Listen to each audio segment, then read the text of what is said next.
ഇറാനിൽ ഇസ്രായേൽ നടത്തിയ വ്യോമാക്രമണത്തിന് ഇറാന്റെ ഭാഗത്ത് നിന്ന് അതിശക്തമായ തിരിച്ചടി ഉണ്ടായിരിക്കുന്നു. ഇറാൻ തലസ്ഥാനമായ ടെഹ്റാനിൽ ഇസ്രായേൽ വ്യോമാക്രമണം നടത്തി മണിക്കൂറുകൾക്കകമാണ് ഇറാൻ ശക്തമായ തിരിച്ചടി ഇസ്രായേലിന് നൽകിയത്. പിന്നാലെ ഗൾഫ് രാജ്യങ്ങളിലെ അമേരിക്കൻ സൈനിക താവളങ്ങൾക്ക് നേരെയും Bahrain, Qatar, Kuwait, Abu Dhabi, Saudi തുടങ്ങിയ രാജ്യങ്ങളിലെ അമേരിക്കൻ സൈനിക താവളങ്ങൾക്ക് നേരെയും ഇറാൻ മിസൈൽ ആക്രമണം നടത്തി. ബഹ്റൈനിലെ US 5-ാം കപ്പൽപ്പടയുടെ ആസ്ഥാനത്തിന് നേരെയും ഇറാന്റെ മിസൈൽ കുതിച്ചെത്തി. ബഹ്റൈനിൽ ശക്തമായ സ്ഫോടനങ്ങൾ ഉണ്ടായതായും അപായ സൈറണുകൾ മുഴങ്ങിയതായും അന്താരാഷ്ട്ര മാധ്യമങ്ങൾ സ്ഥിരീകരിച്ചു. മേഖലയിലെ എല്ലാ US, ഇസ്രായേൽ സൈനിക ആസ്ഥാനങ്ങളും തങ്ങളുടെ ലക്ഷ്യമാണ് എന്നാണ് ഇറാനിയൻ ഉദ്യോഗസ്ഥർ മുന്നറിയിപ്പ് നൽകിയിരിക്കുന്നത്.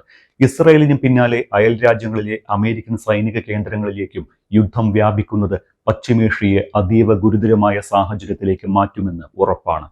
ഇറാന്റെ കരസേനയും നാവികസേനയും ശക്തമായി തന്നെ തിരിച്ചടിക്കാൻ ഒരുങ്ങിയിരിക്കുകയാണ് എന്നാണ് പുറത്തുവരുന്ന റിപ്പോർട്ടുകൾ. മാരക പ്രഹരശേഷിയുള്ള വലിയ ദൂരപരിധിയുള്ള ധാരാളം മിസൈലുകൾ ഇറാന്റെ ശേഖരത്തിലുണ്ട്. കൂടാതെ റഷ്യയുടെയും ചൈനയുടെയും സഹായവും ഇക്കാര്യത്തിൽ ഇറാന് ലഭിക്കും. മാത്രമല്ല, ചൈനയിൽ നിന്ന് അതീവ പ്രഹരശേഷിയുള്ള അത്യാധുനിക സൂപ്പർസോണിക് മിസൈലുകൾ ഇറാൻ വാങ്ങുമെന്നും സൂചനയുണ്ടായിരുന്നു. ഈ സാഹചര്യത്തിൽ വലിയ രീതിയിലുള്ള നാവിക ആക്രമണത്തിനായിരിക്കും ഇറാൻ തയ്യാറാകുക. ലോകത്ത് തന്നെ ഏറ്റവും വലിയ ബാലിസ്റ്റിക് മിസൈൽ ശേഖരം ഉള്ള രാജ്യമാണ് ഇറാൻ. ഇറാനിൽ നിന്നുള്ള ഏതുതരം ആക്രമണത്തെയും പ്രതിരോധിക്കാൻ അമേരിക്കയും ഇസ്രായേലും കഠിനമായ തയ്യാറെടുപ്പുകൾ നടത്തിയിട്ടുണ്ടാകും. സ്വാഭാവികമായും അമേരിക്ക തയ്യാറായിട്ടുമുണ്ട്.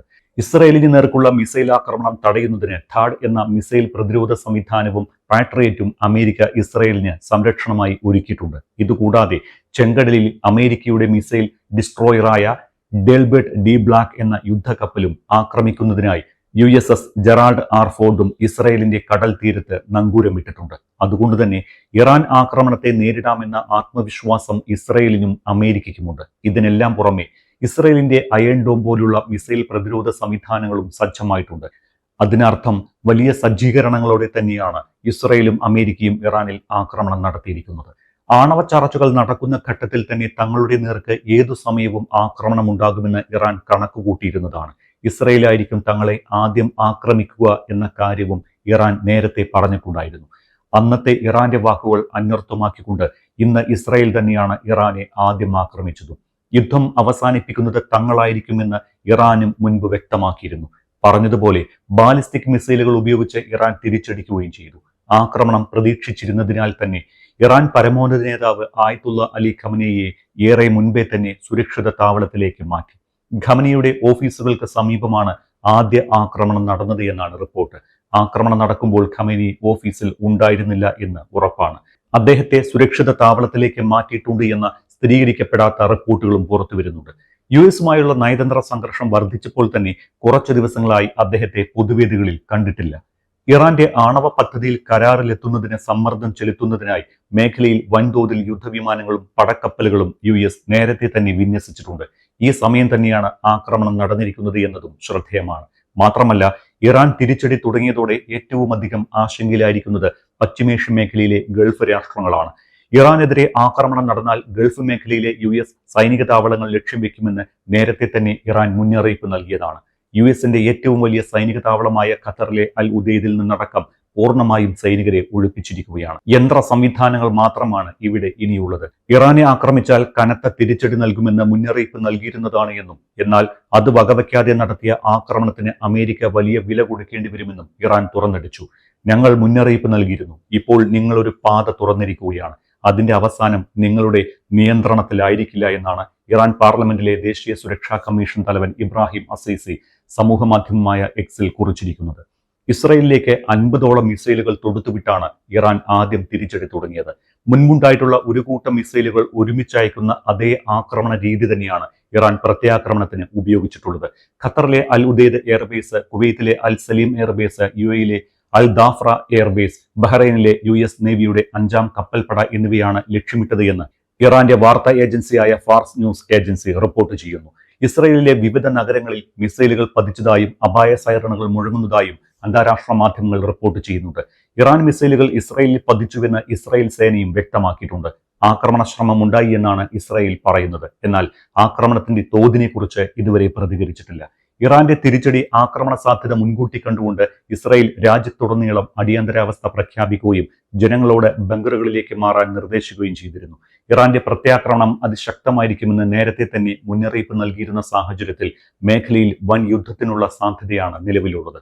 അബുദാബിയിൽ ഇറാന്റെ മിസൈൽ ആക്രമണത്തിനിടെ ഒരാൾ കൊല്ലപ്പെട്ടതായി UAE ഔദ്യോഗിക വാർത്താ ഏജൻസി റിപ്പോർട്ട് ചെയ്തിട്ടുണ്ട്. തങ്ങളുടെ രാജ്യത്തിന്റെ പരമാധികാരത്തിന്മേലുള്ള നഗ്നമായ കടന്നുകയറ്റവും സുരക്ഷാ ലംഘനവുമാണ് നടന്നത് എന്ന് ബഹ്റൈൻ വ്യക്തമാക്കി. രാജ്യത്തെ വിവിധ കേന്ദ്രങ്ങളെയും സ്ഥാപനങ്ങളെയും ലക്ഷ്യമിട്ടാണ് ആക്രമണങ്ങൾ ഉണ്ടായത് എന്നും ബഹ്റൈൻ വ്യക്തമാക്കിയിട്ടുണ്ട്. ഇത് ബഹ്റൈന്റെ സുരക്ഷയ്ക്കും പൗരന്മാരുടെയും താമസക്കാരുടെയും സുരക്ഷിതത്വത്തിനും നേരിട്ടുള്ള ഭീഷണി ഉയർത്തുന്ന വഞ്ചനാപരമായ ആക്രമണമാണ് എന്നാണ് ബഹ്റൈൻ വിശേഷിപ്പിച്ചിരിക്കുന്നത്. US-ന്റെ സഹായത്തോടെയാണ് ഇസ്രായേൽ ഇറാന്റെ തലസ്ഥാനത്ത് ഇന്ന് ആക്രമണം നടത്തിയത്. തലസ്ഥാന നഗരമായ ടെഹ്റാന്റെ പല ഭാഗങ്ങളിൽ നിന്ന് പുകപടലങ്ങൾ ഉയരുന്നത് കാണാമായിരുന്നു. ആയത്തുള്ള അലി ഖമനിയുടെ ഓഫീസുകൾക്ക് സമീപമായിരുന്നു ആദ്യത്തെ ആക്രമണം. ഭീഷണികൾ ഇല്ലാതാക്കാനാണ് ആക്രമണം നടത്തിയത് എന്നാണ് ഇസ്രായേൽ പ്രതിരോധ മന്ത്രി ആദ്യം പറഞ്ഞത്. ഇസ്രായേൽ വ്യോമാതിർത്തി അടയ്ക്കുകയും തൊട്ടുപിന്നാലെ രാജ്യത്തുടനീളം സൈറണുകൾ മുഴങ്ങുകയും ചെയ്തു. അതേസമയം ഇറാൻ തങ്ങളുടെ വ്യോമാതിർത്തി അടയ്ക്കുകയും മൊബൈൽ ഫോൺ സേവനങ്ങൾ വിച്ഛേദിക്കുകയും ചെയ്തിട്ടുണ്ട്. US സേന ഇറാനെതിരെ വലിയ തോതിലുള്ള സൈനിക നടപടി ആരംഭിച്ചതായി പ്രസിഡന്റ് ഡൊണാൾഡ് ട്രംപ് സ്ഥിരീകരിച്ചു. ട്രൂത്ത് സോഷ്യലിൽ പോസ്റ്റ് ചെയ്ത 8 മിനിറ്റ് ദൈർഘ്യമുള്ള വീഡിയോയിൽ ഇറാനെതിരെയുള്ള സൈനിക നടപടിക്കുള്ള US-ന്റെ ന്യായീകരണം ട്രംപ് വിശദീകരിച്ചിട്ടുണ്ട്. ഇറാനിയൻ ഭരണകൂടത്തിൽ നിന്നുള്ള സമീപകാല ഭീഷണികളെ ഇല്ലാതാക്കി അമേരിക്കൻ ജനതയെ സംരക്ഷിക്കുക എന്നതാണ് ഞങ്ങളുടെ ലക്ഷ്യം. ഭീകരരായ വളരെ ദുഷ്ടരായ ഒരു കൂട്ടം ജനങ്ങളാണ് ഇറാനിലുള്ളത്. ഇറാന്റെ ഭീഷണി നിറഞ്ഞ പ്രവർത്തനങ്ങൾ ഞങ്ങളുടെ സൈനികരെയും വിദേശത്തുള്ള ഞങ്ങളുടെ താവളങ്ങളെയും ലോകമെമ്പാടുമുള്ള ഞങ്ങളുടെ സഖ്യകക്ഷികളെയും നേരിട്ട് അപായപ്പെടുത്തുന്നു.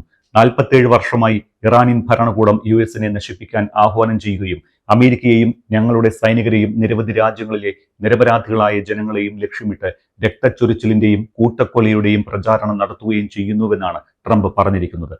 പശ്ചിമേഷ്യയെ പിടിച്ചുലച്ചുകൊണ്ട് ഇറാനിൽ മിന്നലാക്രമണം നടത്തിയതിന് പിന്നാലെ ആദ്യ പ്രതികരണവുമായി ഇസ്രായേൽ പ്രധാനമന്ത്രി ബെഞ്ചമിൻ നെതന്യാഹുവും രംഗത്ത് വന്നിട്ടുണ്ട്. ചർച്ചകൾക്കും നയതന്ത്ര നീക്കങ്ങൾക്കും പിന്നാലെ ഉണ്ടായ ഈ അപ്രതീക്ഷിത ആക്രമണം ഇറാനിലെ ആയത്തുള്ള ഖമനി ഭരണകൂടത്തിന് അന്ത്യം കുറിക്കാനുള്ള നീക്കമാണ് എന്നാണ് ഇസ്രായേൽ പ്രധാനമന്ത്രി ബെഞ്ചമിൻ നെതന്യാഹു തുറന്നടിച്ചത്.